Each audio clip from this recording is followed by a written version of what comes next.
کچھ اعمال وہ ہیں کہ جو ظاہر میں دکھائی دیتے ہیں اور کچھ اعمال باطن کے اعمال ہوتے ہیں.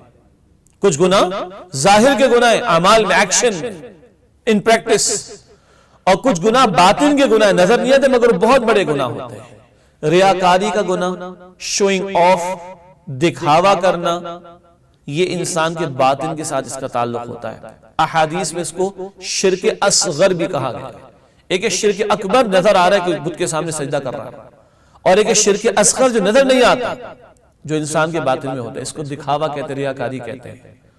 اور حدیث شریف میں اس کے لیے بڑی گہری مثال ہے.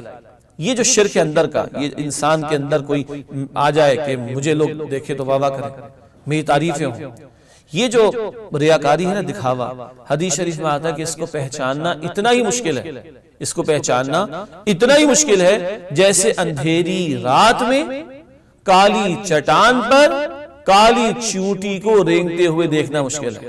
اندھیری رات کالی چٹان اور چیونٹی کو رینگتے ہوئے دیکھنا جتنا مشکل ہے، ایسا ہی اس ریاکاری کے شرک کو پہچاننا مشکل ہے. براہیمی نظر پیدا مگر مشکل سے ہوتی ہے، ہوس چھپ چھپ کے سینوں میں بنا لیتی ہے تصویریں. اندر انسان کے بت بن جاتے ہیں، میں ہوں اور میں ہی میں ہوں، اور میری واہ واہ شروع ہو جائے، لوگ میری تعریفیں کرنا شروع کر دیں. یہ وہ طرز عمل ہے جو اللہ کو پسند نہیں ہے. قرآن حکیم میں سورۃ البقرہ کا رکوع نمبر 36 اور 37 اس موضوع پر بہت اہم ترین مقام ہے. وہاں اللہ تعالیٰ نے اخلاص کی بھی مثالیں عطا فرمائی، وہاں اللہ تعالیٰ نے دکھاوے اور ریاکاری کی مثالیں بھی بیان فرمائی. فرمایا کہ جو لوگ دکھاوا کرتے ہیں ان کا عمل ضائع ہو جاتا ہے اس شخص کی طرح جس کا اللہ اور آخرت پر کوئی ایمان نہیں. اللہ اور آخرت پر ایمان ہو کہ بندہ اخلاص کے ساتھ عمل اللہ کے لیے کرے گا، مگر اگر وہ دکھاوا کر رہا ہے کہ لوگ میری واہ واہ کرے تو وہ لوگوں سے چاہتا ہے، اللہ پر ایمان نہیں اس کا، آخرت پر ایمان نہیں اس کا. تو یہ دکھاوا کرنا یہ گویا آخرت کے یقین کی نفی کرنے والی بات ہے. فرمایا کہ ایسے لوگوں کا اللہ اور آخرت پر کوئی ایمان نہیں ہوتا. اسی طرح اللہ کے نبی مکرم صلی اللہ علیہ وسلم نے ارشاد فرمایا کہ من صلی یرائی فقد اشرک ومن صام یرائی فقد اشرک ومن تصدق یرائی فقد اشرک. جس سے دکھاوے کی نماز ادا کی وہ شرک کر چکا، جس سے دکھاوے کا صدقہ دیا وہ شرک کر چکا، جس نے دکھاوے کا روزہ رکھا وہ شرک کر چکا. اللہ اکبر. یہ دکھاوے کی نماز، دکھاوے کا صدقہ، دکھاوے کا روزہ، یہ شرک سے تعبیر کیا ہے نبی کریم صلی اللہ تعالی علیہ وسلم نے. اسی طرح ایک حدیث شریف میں آتا ہے، مسلم شریف کی روایت ہے، 3 افراد کا معاملہ سب سے پہلے اللہ کے سامنے پیش کیا جائے گا. اور وہ کون ہوں گے؟ ایک وہ بہادر جس نے جان دی تھی، دوسرا وہ سخی جو مال خرچ کرتا تھا، اور تیسرا وہ ہے جس سے علم سیکھا اور دوسروں کو سکھایا. اللہ کی راہ میں جنگ کرنا، بہادری کے چرچے، اور نمبر 2 اللہ کی راہ میں مال خرچ کرنا، اور نمبر 3 اللہ کا دین سیکھنا سکھانا. اللہ تعالیٰ تینوں سے پوچھیں گے تم نے کیا کیا؟ پہلا کہا کہ اللہ آپ کی راہ میں جان دے دی. اللہ فرمائیں گے تم جھوٹ بولتے ہو، تم نے جان دی تاکہ تمہیں بہادر کہا جائے، وہ کہہ گئے، تم کہہ دیا گیا تمہیں پیچھے بہادر دنیا میں، آج کچھ نہیں تمہارے لیے. دوسرے سے پوچھا جائے گا تم نے کیا کہ اللہ تیری راہ میں مال خرچ کیا، میں بڑا سخی تھا. اللہ فرمائیں گے جھوٹ کہتے ہو، تم نے مال خرچ کیا تاکہ تمہاری تعریفیں ہوں، کلیپنگ کی جائے تمہارے لیے، سپاس نامے پیش کیے جائیں، کلیپنگ کروائی جائے تمہارے لیے، تمہارے نام کے چرچے ہوں، بڑے سخی ہیں، بڑے نہ جانے کیا کچھ ہے. تم جھوٹ کیا تم نے اپنے نام کے لیے سب کچھ کیا تھا دنیا میں.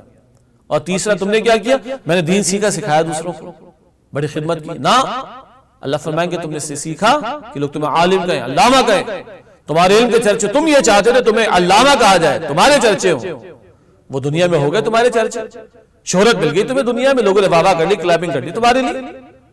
آخرت تو تمہارے پیش نظر نہیں تھی، تینوں کو اٹھا کے جہنم میں ڈال دیا جائے. استغفر اللہ. یہ صحیح مسلم شریف کی روایت. دکھاوے کے لیے جان دی، بہادری کے چرچے ہو جائیں، دکھاوے کے لیے مال خرچ کیا کہ تمہارے چرچے کیے جائیں، شہرت ہو تمہاری، اور تم نے دکھاوے کے لیے سیکھا دین کو اور سکھایا دین کو دکھاوے کے لیے، وہ سارا کچھ دکھاوا ہو گیا دنیا میں.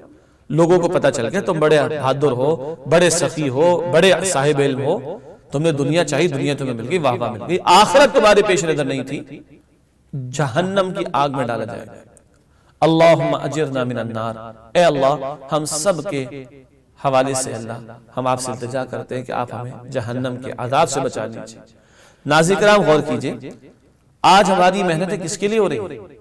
اس لیے کہ ہم نمازی کہلائیں، ہم روزے والے کہلائیں، ہم زکات دینے والے کہلائیں، ہم حاجی صاحب کہلائیں، ہم سخی کہلائیں، ہم علامہ کہلائیں؟ اگر یہ پیش نظر ہے، فوٹو سیشن بھی ہو جاتے ہیں نا، فوٹو سیشن بھی ہو جاتے ہیں. نام جب تک اتنے القابات کے ساتھ نہ لیا جائے سکون نہیں آتا اگلے. یہ کیا ہے آخر؟ اگر فقط لوگوں کو دکھاوے کے لیے سب کچھ ہو رہا ہے تو یہ تو شرک ہے. دکھاوے کا عمل، دکھاوے کی نماز، دکھاوے کا صدقہ، دکھاوے کا روزہ شرک قرار دیا گیا. اللہ تعالیٰ مجھے اور آپ کو ہماری نیتوں میں اخلاص عطا فرمائے، اور اللہ ریاکاری سے، دکھاوے سے، ہر شے سے محفوظ رکھے. اللہ کے رسول دعا فرماتے تھے صلی اللہ علیہ وسلم. آپ اور میں کیا حیثیت رکھتے ہیں؟ اللہ کے رسول علیہ السلام کی دعا، اللہم طاہر قلبی من النفاق وعملی من الریاء. اے اللہ میرے دل کو نفاق سے پاک کر دیجئے اللہ، اور میرے عمل کو دکھاوے سے پاک کر دیجئے. وہ تو رسول اللہ علیہ السلام معصوم خطاؤں سے پاک ہے. وہ اتنا اہتمام کرتے ہیں دعا کا، اے اللہ میرے دل کو نفاق سے پاک فرما دیجئے، اے اللہ میرے اعمال کو دکھاوے سے پاک فرما دیجئے. اللہ کے نبی محترم اتنا اہتمام کر رہے ہیں دعاؤں کا. آپ کو اور مجھے اپنی نیتوں کا کس قدر جائزہ لینا چاہیے، اور کتنا اللہ کے حضور دعا اور التجا کرنی چاہیے، کتنا دکھاوے کی روش اور طرز عمل سے بچنے کا اہتمام کرنا چاہیے. اس دعا کو سن کر اندازہ کیا جا سکتا ہے. سبسکرائب کیجئے ہمارے چینل اور دبائیے بیل کا آئیکن تاکہ آپ کو ریگولر نوٹیفیکیشن اپڈیٹس مل سکے.